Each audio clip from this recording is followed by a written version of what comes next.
Welcome to episode number 14 of the Between Two Brands podcast. As the caption says below, I'm still your host, Bill Petrie, and I want to thank you, as I always like to do, for taking a little time out of your day to listen to hopefully something that's a little informative, a little fun, maybe a little bit of both. But hey, before we get started, I'd like to, as I like to say, pay the rent. Hey, in 2025, your clients are looking for more than just a product with a logo on it. They're looking for rock solid merchandise solutions that are more than just informative.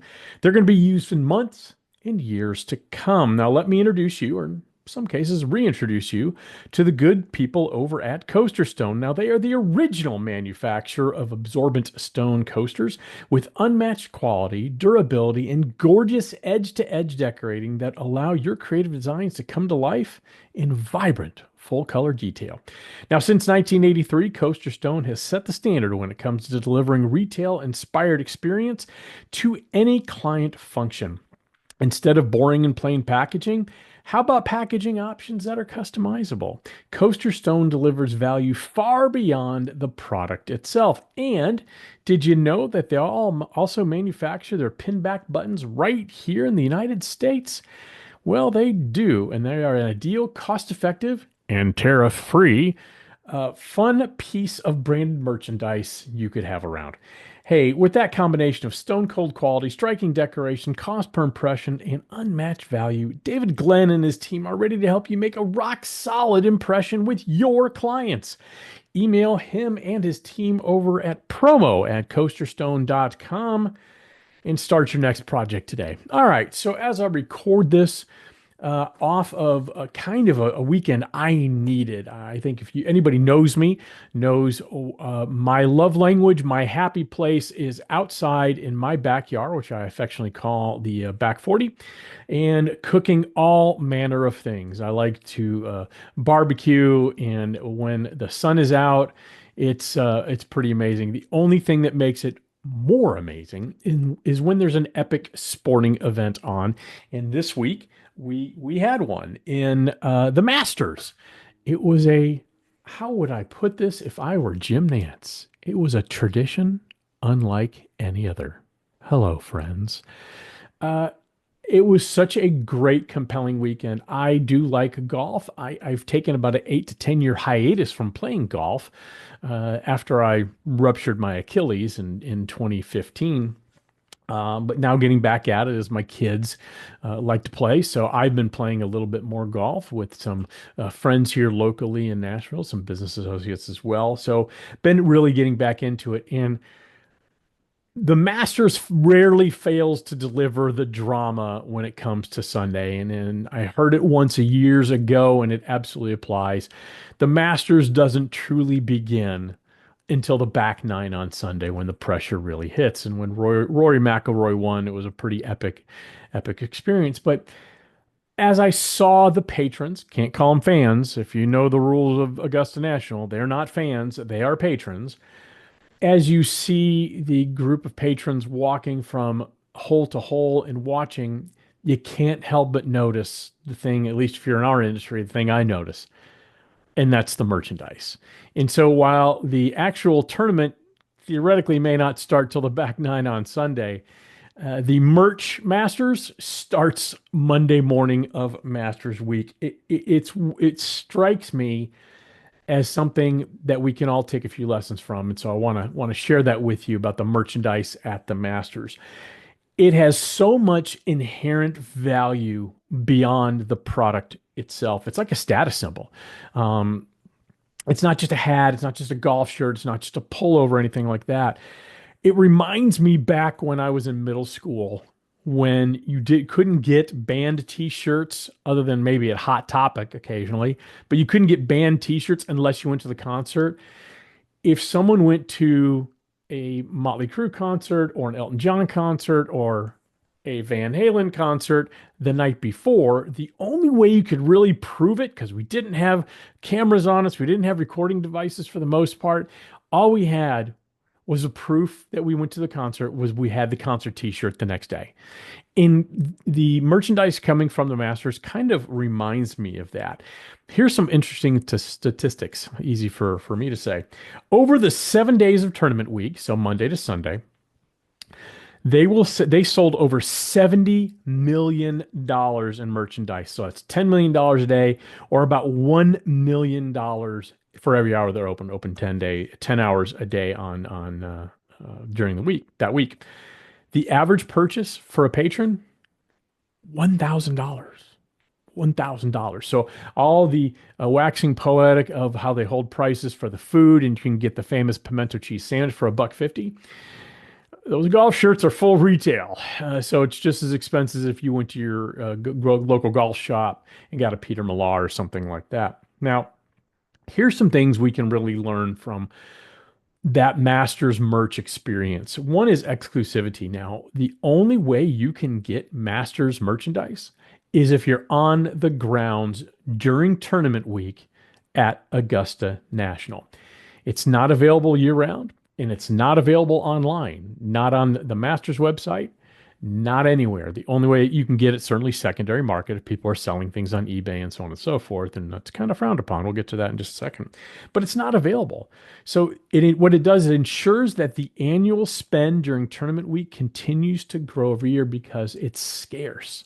There's only a set amount printed. Once they're gone, and that's it. So there's something to that. My understanding, and unfortunately, even though I've applied several times, I've never actually been made it out to Masters Week. I hope to one day. That's the first thing you do is go after you put away your cell phones because you can't take care of your cell phone. You go get your Masters merch. Second, it's a status symbol. So just like attending the event, it's kind of a little privilege, and wearing it lets everyone know you walked the hallowed grounds of Augusta National. Again, kind of hearkening back to that analogy I made about those band T-shirts if you attended the concert the night before. They have exceptionally strong trademark protection. Every single thing is a registered and protected trademark. Terms like the Masters, terms like Augusta National, even the term green jacket, which is awarded to the winner if you're not a golf fan, is protected by copyright. If it has a Masters logo on it, it's protected down to the classic pimento cheese sandwich that's wrapped in paper with little Masters logos on it. It's pretty incredible how locked down they have on that brand. And it's something I think we can learn from. And then the last part, as I mentioned a little bit earlier, buying for others, kind of frowned upon. So to people who love golf, and usually if you love golf, you love the Masters tournament, you love Masters week, it feels like cheating. And so most people don't want it unless they bought it themselves. Now, I think that's changing a little bit. I know people who have gone to the Masters, and they basically, I think the reason people spend $1,000, it's generally not on themselves.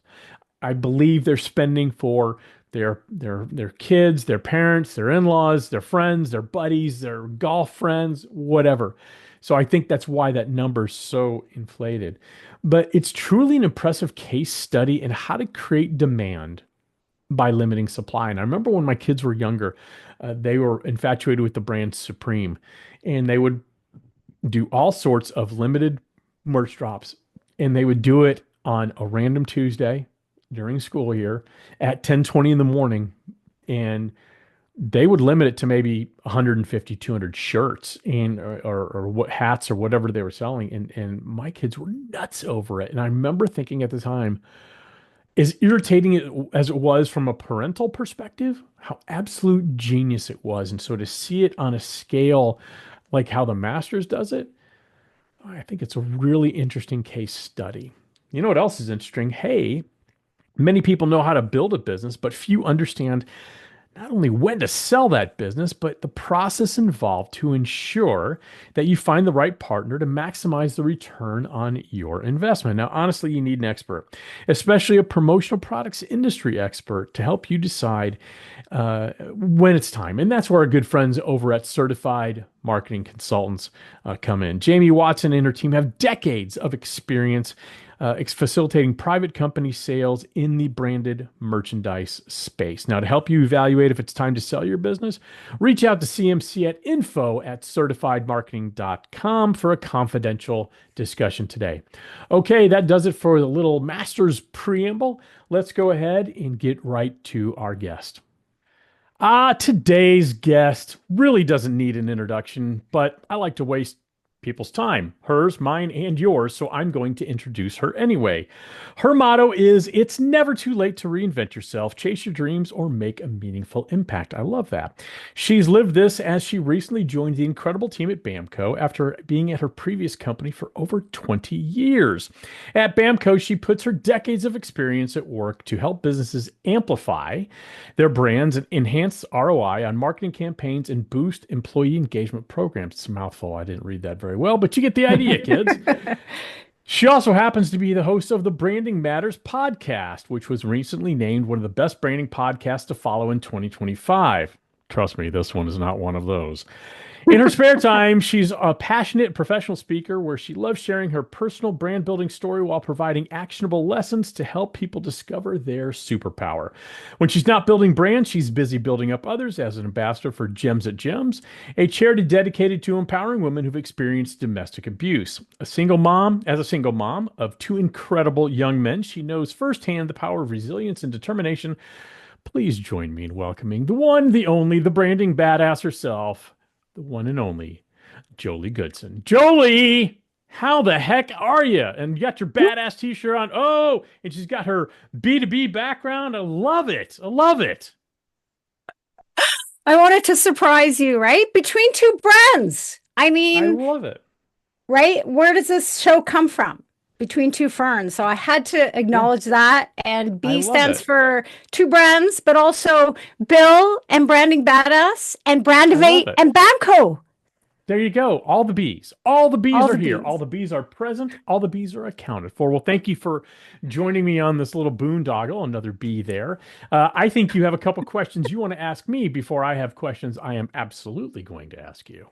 Oh, I do. Well, I'm usually the one that likes to ask the question. So this is a bit awkward for me being on the other side, but I do have a few questions for you. So Fire first of all, away. as I mentioned, I have the two B's. They're ferns because this show you said you were inspired by Between Two Ferns. So Yes. with that said, the host of Between Two Ferns is Zach Galifianakis. So Yep. Bill, can you Yes. spell Zach Galifianakis for us? Yeah, absolutely. Zach. Excellent. Next question. No? That's how I'm answering it. I get How do you spell Gal. Galifianakis? Okay, Yeah. Galifaniikis. Say that one more time. Galifiankis. Ah, you're There so you go. close. Galifianakis. So That's so unfortunate. I know. I've never won a spelling bee, and that just underscores that right there. I can barely pronounce his last name, never mind spell it. So I just Yeah. thought I'd throw you for a loop. I had to No, you throw that did. in somehow. Okay, That's so right. again, this is all about branding. You and I are both passionate about branding. So Bill, what brand had the biggest impact on you growing up as a kid and why? Um, I'm 55, so I'm of a certain generation. I We're of think the same you're, generation, by the way. yeah, I know. I think you're a little younger than me, right around the same age. Older. And, oh, well, you don't look it, but so we're about the same age. So we are the last generation to bridge the gap between analog and digital and to go from having commercials, having to sit through commercials and things like that, to having other ways where marketing hits us. And so the brands I'd say that have the biggest impact on me were probably pretty predictable. Coca-Cola definitely is one. It was a company that from the day I was born and years before had such a strong brand identity, and they have stayed true to that, except for their little misstep with New Coke in 1985, but they stayed very true to that, their aesthetic. They stayed very true to their brand, to their even down to their logo. Whereas, their chief competitor in Pepsi, every 18 months to 2.5 years, they change their logo, they change everything, and it just, they almost it's like a self manifestation. They're an also ran. They look like an also ran. So Coca-Cola for one, Nike definitely another one. That is Apple Computer for sure. Just the marketing they came out with in the 80s, very iconic. Down to the Super Bowl commercial where the parody of 1984, the movie 1984 was fantastic. And I'd say the last one, as much as I really don't want to admit this, it would be McDonald's.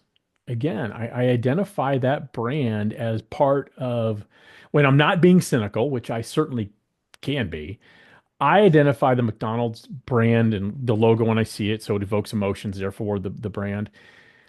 It evokes Americana to me. It evokes Americana to me. Now, if I'm about 2 seconds after I say Americana, I start getting real cynical and thinking, well, they're not really a restaurant, they're really a real estate company and all the Yeah. other things that they are. But my initial reaction is still that nostalgia of Americana and being on a road trip. So those are the brands I think that really made an impact on me. At least they stuck with me. Yeah. Okay, great. There's no right or wrong answer. I appreciate you sharing that. Those are Oh, great trust brands. me, I've done this for years. There are always wrong answers. Well, those are good. Okay, Bill, why do you Jolie, believe branding matters? I think it matters today more than it ever has because we are all inundated with media 24/7. I mean, the only time, and maybe not even then, is when you're sleeping. You're not inundated with media. So your brand has to stand out, and I would even argue has to stand for something. There's a great book by Roy Spence called "It's Not What You Sell, It's What You Stand For," and it's a book, one of those books I've read probably 7 times cover to cover at this point. And he was an advertising expert who he was in had an agency and did the whole Southwest campaign of "You're now free to move about the country," which A is brilliant, but B, what his point is, you have to stand for something as a brand. You can't be everything to everybody. And I see so many brands making that mistake. I'm sure you do too. You cannot be everything to everybody. You're far better off focusing and maybe hyper focusing on a specific audience that identifies with your ethos, what your brand stands for, and market exclusively to them. And over time, people will join that tribe. I hate the word tribe. I get tired of that word, but so to me, I think it matters more than ever to really understand who your brand is, what it stands for, and what your audience expects from your brand. If let's use McDonald's as an example. I think whoever's loyal to that brand expects a couple things: speed, efficiency, and consistency. That's probably what you expect. Quality probably doesn't factor into it. On some level it does, but for the most part, those aren't the things people focus on. I Yeah. always say I don't know how long I'm supposed to sit in a McDonald's drive-through, but I sure know when it's too long. I know when it's taken too long. So if McDonald's all of a sudden said, "Hey, we're introducing a brand new gourmet burger to rival Gordon Ramsay burger, and it's designed by Bobby Flay, and it's going to cost $18." It does not work for their brand. It does not work for their audience, and it would flop. So you have to understand who you are as a brand, what you stand for, and who your audience is and what they expect from you. Yeah. Yeah, I totally agree. And if I can add to that, with all those elements you just said, what you're doing is you're building trust, right? And then people trust Always. you. And so when you're out somewhere traveling around the world, and I think McDonald's is almost every country, you talked about consistency, that you can trust that you're going to have the same, Big Mac or quarter Hmm. pounder that you did when you were back home. And so by Right. doing that, you build loyalty to your brand. And that's key, right? Especially today. So 1000%. Couldn't agree yeah, I more. love that. Great. Love that. Okay, now we're gonna have some more fun. So Okay. I have two more questions. So this is Okay. called the speed round. So I Speed don't want you to round. All right. think. Let's do it. I'm just going to give you two options and you got to pick one. Okay. And it's actually kind of ironic what the first one is. So are you ready? Okay. I'm ready. Okay. Don't think, just act. Okay. Pick one. McDonald's or Burger King? McDonald's. Jack Daniels or Uncle Nearest? Jack Daniels. Nike or Adidas? Nike. Titleist or Callaway? Titleist. Ferrari or Mercedes? Ferrari. Harley Davidson or Ducati? Ducati. Metallica or Van Halen? Van Halen. I'm wearing the shirt. Ginger or Marianne? Oh, Marianne for days. For days. Those were great. Good Yeah. answers. I love I hope that. so. We'll I don't see. know how many People. people are going to get the Ginger Marianne reference, but Hey, you and I do. if you sit right back, you'll hear a tale of a fateful trip. It started on this tropic port, aboard a tiny ship. The mate was a mighty sailing man, the skipper brave and sure. 5 passengers, if I remember, set sail that day for I think a 3 hour tour. A 3 hour tour. But then the weather started getting rough. The tiny ship was tossed. If not for the courage of the fearless crew, the minnow would have been lost. That was I'll stop awesome. now. I love it. Good job. Okay, last question. Last And then I will question. give up the questioning.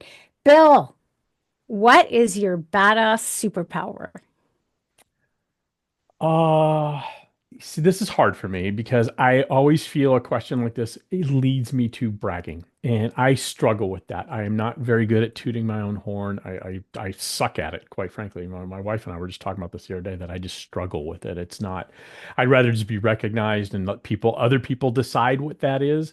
But if I had to say, and I will stick to the rules here, I am a very quick study of people.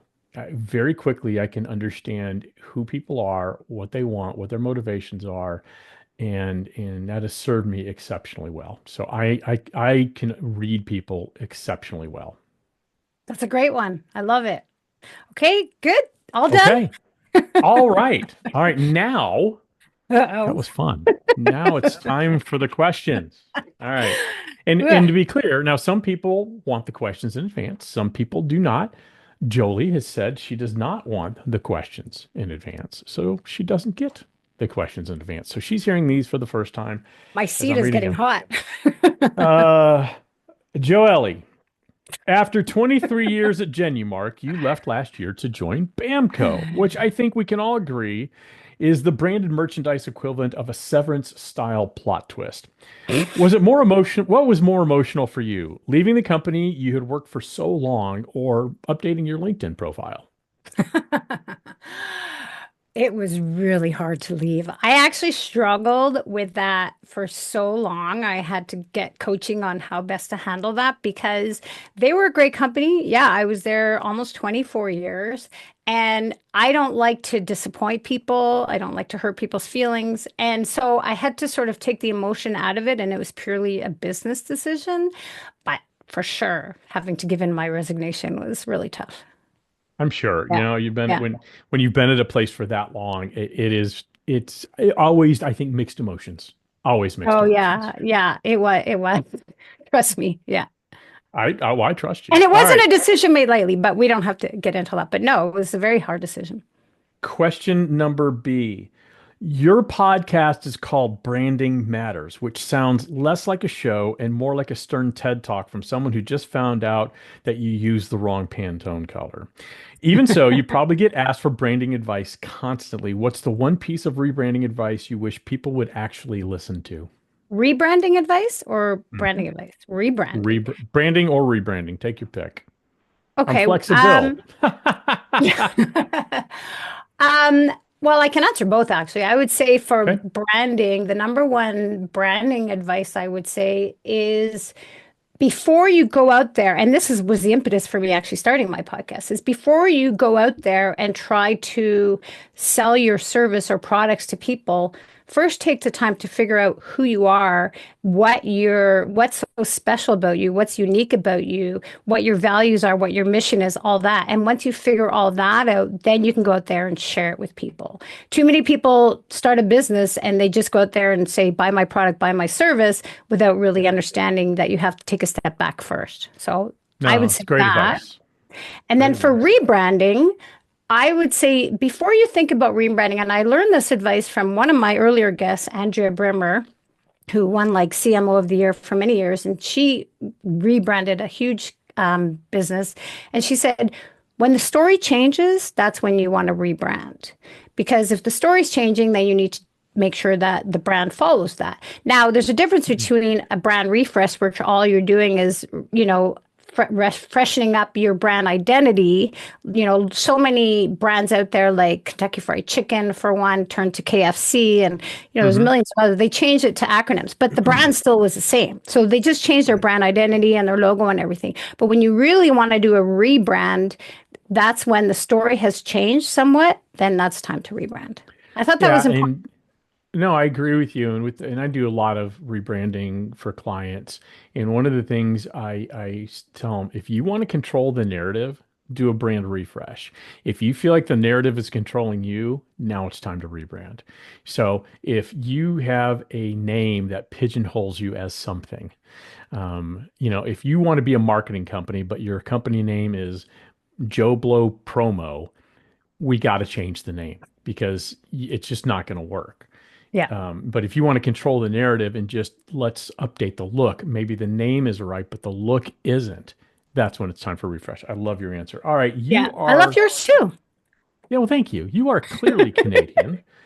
And by definition, that means you're very nice. Well, However, however, what is something so branding offensive that would make you actually say something mean and don't say the use of Comic Sans? That's a complete cop out. what is, sorry, I just want to make sure I have the question clear. What is What is brand? something that is so branding offensive it would actually cause you to say something mean? What do you hate seeing in a Ooh, brand? ooh, that's a good question. What do I hate? Oh, I hate virtual signaling. I hate when brands get on board of what's the latest, cause that they need to get on just to try to grow their business. Yeah. I think it goes back to being authentic and true to yourself. If you've always believed something that's true to your core, but all of a sudden the cause du jour is this, don't all of a sudden change your tune. You see that too many times happening and it can backfire on you. I don't want to name any brands, but yeah, like I hate the virtual signaling. Just be true to You know, yourself and follow your path. yeah, I'll name brands. I can't stand that either. Like we have, I think it's called Gay Pride Month, and I don't want to offend anybody. I just how I recognize it, Gay Pride Month or Well, we have it here too, whatever by it the is, way. Yep. LGBTQ month, whatever it is. Pride, I think it's just Pride Month actually, now that I'm thinking Yeah. about it, just so it's Pride Month. So we will see companies like Bank of America all of a sudden change their Facebook icon to something rainbow inspired. And I don't believe for a second that they have this deep-rooted interest in supporting LGBTQ folks. I don't. Now maybe they do, but it just seems like it seems like, well, it's June 1st. Did we tell the social media person to go ahead and change that? And I hate that. So I agree with you on that 1000%. Yeah. Okay, I'm gonna name one. If you name one, I'm gonna name Okay. one. So I don't know if you Okay. remember a couple of years ago, Oreo came out with this Yeah. commercial. And it Hmm. was, this daughter who came home to her dad, and she had her girlfriend with her, and she came out that she was gay, and it was a whole story.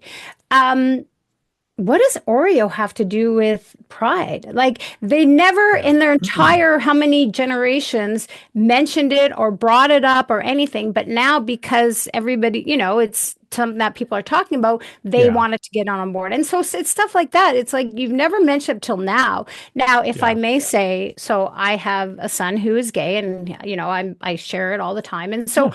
I've always talked about it since he's been born. It's part of my DNA and it's part of my life. So Well, it's part if of it who means he something, is. It's part of who you are as his mother. a parent, yeah. And so if it's a part of your life and it affects you and you want to be vocal about it and you do it continuously, that's great. But don't just pick one time when it's a certain, when people are talking about to do that. That's what I call Well, virtual signaling. And I think it backfired on them. Well, and I agree with you, when brands try to be everything to everybody, you end up being nothing to everybody. And so it's not to say that because you change your icon means you're all of a sudden supportive of Pride Month. And just because you don't doesn't mean you're not supportive of it Yeah. either. We don't have to hop on every bandwagon It doesn't make you a good company or a good brand, or it doesn't make you a bad company or bad brand. I really like your answer there. All right. Yeah. Hey, question number quattro. Before your rise as the branding badass, you worked as a copywriter at Ogilvy and Mather. That's right. I did some research, You kids. did. One of the most iconic ad agencies on the planet. How disappointed were you when you realized that working in advertising was a lot less like Mad Men and a lot more like sad Zoom meetings? That's funny. Well, I mean, now my age is going to show, but I actually worked at O&M. I think now they're called Ogilvy before I think Hmm. Mad Men even came out. So it's Oh kind of when yeah, it did come out, it was interesting. But I mean, the reality is there where I am, especially being in Calgary, Canada, and the advertising industry is not quite the same as Madison Avenue or, somewhere in LA. So yeah, I ended up, right. to be honest with you, I ended up writing, brochures for hotels. And that's why I changed careers because I thought, am I really going to be doing this the rest of my life? I love the creative part of it, which I use Yeah, today with my job, but the sure. actual sitting down and writing brochures and then someone coming up to you and saying, can you change that and to a but Yeah, and let's get like editing it and editing it. So yeah, it's funny, but I do yeah. love Mad Men. I Oh, loved good. Peggy Olson. Who was your favorite character on Mad Men, speaking of which? Oh, we're gonna get to that in just a Oh, minute. So I am refusing to answer your here I am question. trying to take over the podcast once again. Yeah. Okay, let number five, last question. Let's Okay, continue with the Mad Men theme. okay. I want to know, and this is somewhat rapid fire, who in the promotional products industry plays the following characters if you're Oh, recasting Mad Men? So here we go. Let's start with oh Roger no. Sterling. Let's start with Roger Sterling, who honestly, other than the show in my mind is really about Peggy Olson's arc. That's really what the show's about. However, I love Roger Sterling because he walks in, cute, great one-liner, and then leaves. I love He's actually Roger my Sterling. favorite So character. mine too. So who plays Roger Sterling? Okay, well, I'm going to say Dave Schultz just because of the Okay. Silver Fox. Okay. Who plays Ken Cosgrove? Oh gosh, I don't Young know. advertising, kind of conflicted, wants to be an artist, a writer. Yeah, no, I know who he is, but I don't know enough people. Okay, I'm gonna say you. Okay. It's your, hey, you're recasting it, not me. Am I fail? Who Am I gonna get graded on this at the end? possibly. I can't really remember Ken, to be honest with you. So, but keep going. Okay. Why don't we pass? You want to pass on Ken or you want to assign Ken to me? I'm fine. You if you want to Well, assign can Ken to we me, come that's back fine. to him? Sure. Okay. Peggy Olson, who I just mentioned, the show's Yeah, really about, me, starts off as me, a secretary and is now the branding expert. All me. right. So Just you are because she you was a are now Peggy copywriter Olson. and I was a She copywriter. was. I Yeah. love it. The loathsome, for the most part, Pete Campbell. Oh, well, I don't really know any Pete Campbells in our industry. Oh, I do. Oh, do you? I Yeah. do. I'm not going to name names, but Okay, I yeah, do. maybe I don't know enough in the industry, but I can't think of anyone on top Okay. of my head. So, Don Draper. So Don Draper, then who do you cast? ooh, Don Draper. Well, we all loved him. Maybe I'll say Bill for that. That's up to you. I'll give You you get to that one, pick. Bill. I'll give you Oh, that I one. don't I don't know if that's good or Because bad because he he he is was such so a talented. tortured soul. Because Such he a was so tortured talented. soul. Yeah, but he was so talented. He came up with brilliant Yeah. campaigns. Yeah, I'm not sure I'm on that level, but Okay, thank well. you. But thank you. Jolie, that's it. Yeah. We're done. Thank you so much for Aw, coming on. Did you it have a was good so time? fun. I had so much fun, but it goes by so fast. It does. But before we go, let me thank our sponsor of this particular podcast, our good friends over at Coaster Stone. Hey, with this combination of stone cold quality, striking decoration, cost per impression, and unmatched value, David Glenn and his team over at Coaster Stone are ready to show you some rock solid branding merchandise that's absolutely going to elevate your client's brand to the next level. Go ahead and email them at promo@coasterstone.com. You're not going to be sorry you did. Jolie, thank you again so much for taking the time for bringing your badassery to the Between Two Brands podcast. I hope you had a good time. It was amazing. Thanks for having me. And congrats, by the way. I just want to say before you close this, congrats to you on this podcast because I really enjoy listening to it. I love your beginning where you have a sort of a rant, and then you bring on amazing people. So congrats. I'm really Well, excited for you. thank you. Thank you very much. That means a lot from someone who has such a successful podcast. So thank you Oh, so well, much. I appreciate that. okay. All right. Well, we will see you next time on Between Two Brands.